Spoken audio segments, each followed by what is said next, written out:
শুভ সকাল বন্ধুরা, কেমন আছো তোমরা সবাই? আশা করছি তোমরা সকলেই খুব খুব ভালো আছো, সুস্থ আছো। আমি পূজা, তোমাদের সকলকে আমার ব্লগ চ্যানেলে অনেক অনেক স্বাগতর ভালোবাসা জানাই। তো বন্ধুরা, সকালবেলায় ঘুম থেকে উঠে গেছি। তো যেটা প্রতিদিনের মতন কাজ, উঠান ঝাড়ু দেওয়া। তো ওই জন্য আগে উঠোনটা ঝাড়ু দিয়ে নিচ্ছি। তো ঘর ঝাড়ু দেওয়া তো হয়ে গেছে আমার। তো গত কয়েকদিন হলো মেয়ের শরীরটা সেরকম ভালো না, একটু সর্দি সর্দি ভাব ছিল। কিন্তু কালকে থেকে মেয়ের খুবই জ্বর। তো জ্বরের জন্যই মন টন ভালো নেই, কারণ এই দিনে জ্বর আসলে তো জানোই শরীরটা খুবই খারাপ লাগে। আর তার মধ্যে তো ওরা ছোট্ট মানুষ, তো ওই জন্যই তো এখনও তো মেয়ে ঘুম থেকে ওঠেনি, তো ওই জন্যই সকালে ফটাফট কাজগুলো সেরে নিচ্ছি। তো এইদিকে আজকে আবার বাজারে যাওয়ার কথা, কারণ সামনেই পিসি বাড়ি যেতে হবে। তো পিসি শাশুড়ি মারা গেছে, তো তার জন্য শ্রাদ্ধতে কিছু জিনিসপত্র দিতে হবে, তো তার জন্যই যাব। তো ওই জন্যই কোন দিকে যাব কিছু বুঝতেই পারছি না। একদিক দিয়ে মেয়ের অসুখ, আর একদিক দিয়ে এইটা। তো আর কি করব, দেখি কতদূর পারি। তো চলো এক এক করে কাম কাজগুলো সেরে নিই। তো দেখো, এই যে উঠান ঠেঠান ঝাড়ু দিয়ে সকালে চা টা খেয়ে চলে এসেছি গোবরের ঘুঁটোগুলো নিতে। তার কি, ওই যে আমার দিদি ভাই, তো ওই যে গোবরের যে ঘুঁটো দেয়, একটু দলা দলা থেকে ঘুঁটো দেয় রান্নার জন্য, ওইটা দিয়ে জাল দিলে অনেক টাইমই জ্বলে থাকে, আর ছাইগুলোও না খুব ভালো হয়।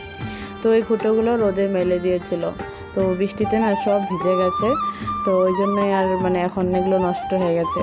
তো ভাবছি এগুলো সেই মিষ্টি গাছ যে আছে আমাদের, তো সেই গাছের গোড়াতে দিব। কারণ গাছগুলো এত যত্ন করা হচ্ছে, কিন্তু গাছের যে পোকা ধরেছে সেই পোকাটাই কিছুতেই মরছে না। তো ওই দেখো, ওই জন্য এই গুঁটোগুলো এই যে গাছের গোড়ায় দিতে এসেছি আমি। তো বন্ধুরা দেখো, আমার এই যে গুঁটোগুলো দেওয়া শেষ গাছের গুঁড়িতে। তো তারপরে চলে এসেছি যে কলপারে। তো কলপারে আগে যে কাপড়গুলো ভিজিয়ে নিচ্ছি। তো ভিজিয়ে নিলে কি হবে, তো কাপড়ের ময়লাগুলো একটু নরম হয়ে যাবে। তো তারপরে এই যে বাসনগুলো দেখতে পাচ্ছ সেগুলো ধুয়ে ফেলবো। আর এদিকে তো তোমাদেরকে বলেছি মেয়ের একটু অসুখ, কালকে রাত্রে জ্বর হয়েছিল। তো দেখো আবার ওই যে সকালবেলা এদিকে কাজ করছি আমি, এদিকে ওই দেখো ঠোঙায় জল ভরে নিচ্ছে। তো ওর জন্যে কোনো কাজই ভালো করে করতে পারি না। আর মধ্যে আমার শরীরটাও সেরকম ভালো নেই, কারণ আমারও ওই কালকের থেকেই যে দাঁতের যে মাড়ি, যে আক্কেল দাঁত উঠে যে সবারই, তো সেই আক্কেল দাঁতটা উঠছে। তো তার জন্য দাঁতের খুবই ব্যথা। তো কিছু খেতেও পাচ্ছি না, ভালো করে কথা বলতেও পারছি না, কথা বললেও ব্যথা হয়। তো ওষুধ খেয়েছি, কিন্তু ওষুধ খেলে কমে, তো কিছুক্ষণ পরে আবারও হয়। তো এই দেখো বন্ধুরা, কথা বলতে বলতে আমার বাসন মাজা শেষ, আর এখন বাসনগুলো এক এক করে ধুয়েও নিচ্ছি। আর বন্ধুরা, তোমাদের কাছে আমার একান্ত অনুরোধ যে ভিডিওটা পুরোটাই দেখো তোমরা, আর আমাকে একটু সাপোর্ট করো যাতে আমি এগিয়ে যেতে পারি।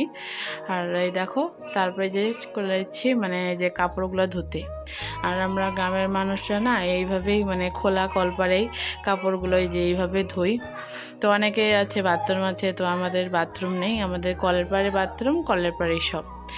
তো এই আর কি। তো চলো, এই দেখো কাপড়গুলো মেলে নিচ্ছে। তো কালকে আবার মেয়ের স্কুলে গেছিলাম, তো সেখানে এই শাড়িটা পরে গেছিলাম, তো ভাবলাম শাড়িটা ধুয়েই দেই, কারণ আজকে সেরকম রৌদ্র নেই। আর এখনকার দিনে গরমের দিনে যে রৌদ্রগুলো দেয় না, কাপড়ের রং টং একবারে জ্বলে যায়। তো ওই জন্যে ঘরের পিছনে একটু ছাওয়া ছাওয়া থাকে, তো এইখানটাই আমি কাপড়গুলো লেড়ে দিই, কারণ বেশি রোদে দিলে কাপড়ের রঙই জ্বলে যায়। তো ওই জন্যেই। তো চলো, এই যে এক এক করে কাপড়গুলো মেলে নেই। আর জানো তো শরীরটা আর সেরকম না, আগের মতন ভালো নেই, কিন্তু উপায়ও নেই, কে করে দেবে বলো, কারণ সংসারে এমন কোনো মানুষ নেই যে আমাকে একটু সহায় করে দেবে। তো ওই জন্য একাই নিজেকে সব কিছু করতে হয়। তো চলো, এই যে কাপড় টাপড় মেলে স্নান করে পুজো দিব। তো আজকে পুজো দিতে দিতে অনেকটাই দেরি হয়ে গেল। তারপরে এই যে চলে এসেছি ঘরে, স্নান করে পুজো দেওয়া হয়ে গেছে। তো এখন এই যে রান্না করব। তো ওইদিকে দেখি মেয়ে সাইকেল চালাচ্ছে, আজকে একটু ভালো আছে, জ্বরটাও নেই, তো তার জন্য ওকে স্কুলেও যেতে দেয়নি। তারপরে দেখো, এই যে লোকটা এসে গেছে। তো যে লোকটা আমাদের ঠাকুরের মূর্তি বানায়, প্রতি বছরে এই লোকটাই আমাদের বাড়িতে যে মা কালীর মূর্তিটা বানায়। তো সে আগের দিন এসে তো ওই যে খ্যার দিয়ে একটু ঠাকুরের হাত পাগুলো শরীরগুলো বানিয়ে গেছিলো। তো আজকে মাটি দিয়ে ল্যাপ দিয়ে দিবে, মানে মাটি দিয়ে ঠাকুরের মূর্তিটা যে মাটি দিয়ে হয়, তো শুধু মাটি না, তার মধ্যে খেরও থাকে। তো দেখো এই যে তারপরে চলে গেছিলাম বাজারে। তো বাজারে আর যাওয়া হয়নি, আমাদের পাড়াতে একটা মানে বউ মানে কাপড় চোপড় বিক্রি করে, তো ওই বউটার কাছ থেকে নিয়ে এসেছি। মানে ওই শ্রাদ্ধ বাড়িতে যাব, মানে ওই পিসির শাশুড়ি মারা গেছে, তো তার জন্য একটু কাপড় নিয়ে যাব। তো শ্রাদ্ধ বাড়িতে গেলে যার বাড়িতে যাওয়া হচ্ছে মানে তাদের জন্য একটু কাপড় চোপড় নিতে হয়। তো তার জন্যই এই যে সুতির ছাপা শাড়িগুলো নিয়েছি আর স্পোর্টিং নিয়েছিলাম।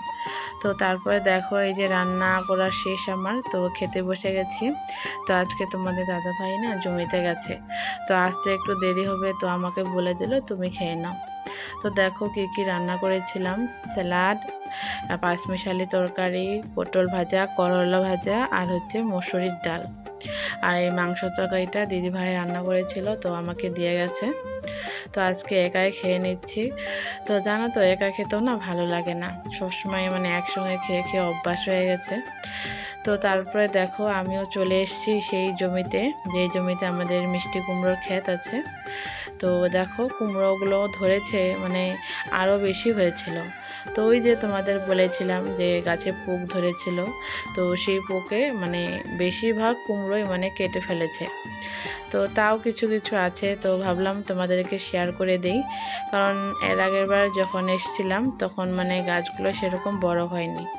তো এবার এসে দেখি তো তাও একটু মোটামুটি হয়েছে, জাংলাতেও হয়েছে, কিছু কিছু কুমড়ো ধরেছে।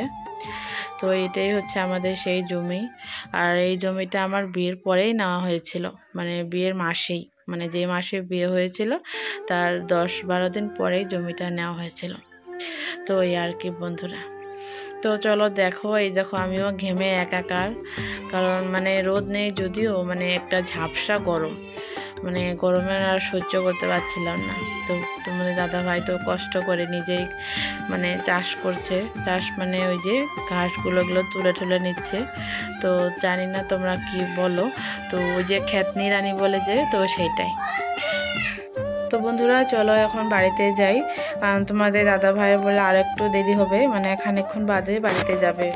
তো আমার আর দেরি করলে চলবে না, কারণ কিছুক্ষণ পরে পড়তে আসবে বাড়িতে। তো আমি 4টে ছাত্রকে পড়াই, তো ভাবি বিকালবেলা আর কী করবো, কয়েকটা ছাত্রকে পড়াইলে তাও ভালো, তো সময়টাও কেটে যাবে। তো ওই আর কি। তো ওই দেখো তোমাদের দাদা ভাই ওখানে বসে ওই যে ঘাসগুলো পরিষ্কার করে দিচ্ছে। তো বন্ধুরা আজকের মতন ব্লগটা আমি এখানে শেষ করছি, আবার দেখা হচ্ছে নতুন একটা ব্লগ নিয়ে। ততক্ষণ তোমরা সবাই ভালো থেকো, সুস্থ থেকো।